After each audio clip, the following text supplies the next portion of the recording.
বাংলাদেশের অনেকেই ভাবে যে বইয়ের পাতা থেকে যদি সাকিব আল হাসানের নামটা মুছে ফেলতে পারি, হয়তো সাকিব আল হাসানের নাম আর কেউ নিবে না।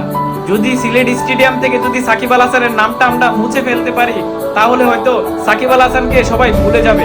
যদি সাকিব আল হাসানের নাম নিয়ে স্টেডিয়ামে কাউকে না ঢুকতে দেয়, হয়তো সাকিব আল হাসানকে ভুলে যাবে। কিন্তু ভাইয়া, যে সাকিব আল হাসানের ভক্ত, তাকে কোনো কারণে আপনি সাকিব আল হাসানের ভুলতে পারবেন না। এই সাকিব আল হাসান পুরো বিশ্বে, পুরো বাংলাদেশের চিনাইছে, পুরো বিশ্বে তার নাম প্রত্যেকটা জায়গার মধ্যে ছিল। সেই সাকিব আল হাসানের আজকে আমরা ভুলে গেছি। আজকে সাকিব আল হাসানের নাম নিয়ে আমরা গ্যালারির ভিতরে, স্টেডিয়ামের ভিতরে ঢুকতে পারি না। তবে সাকিবের শূন্যতাটা বিসিবি ঠিকই বুঝছে, তাকে আবার বাংলাদেশে কামব্যাক করতে চাইতেছে। কারণে বুঝছে, কারণ সাকিব আল হাসানের মতন অন্যান্য প্লেয়াররাও রাজনীতি করে বাংলাদেশে আছে, কিন্তু সে থাকতে পারবে না। আমি তার বিশাল বড় ফ্রেন্ড না, বিশাল বড় ভক্ত নয় যে সাকিব আল হাসানকে মন থেকে ভালোবাসি।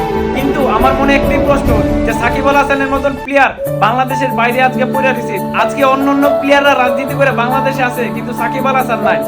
যে সাকিব আল হাসানের ভক্ত, তাকে মন থেকে নাই, পুরো হৃদয় থেকে আপনি ভুলাইতে পারবেন না। সাকিব একটাই ছিল, সেটা হচ্ছে সাকিব আল হাসান।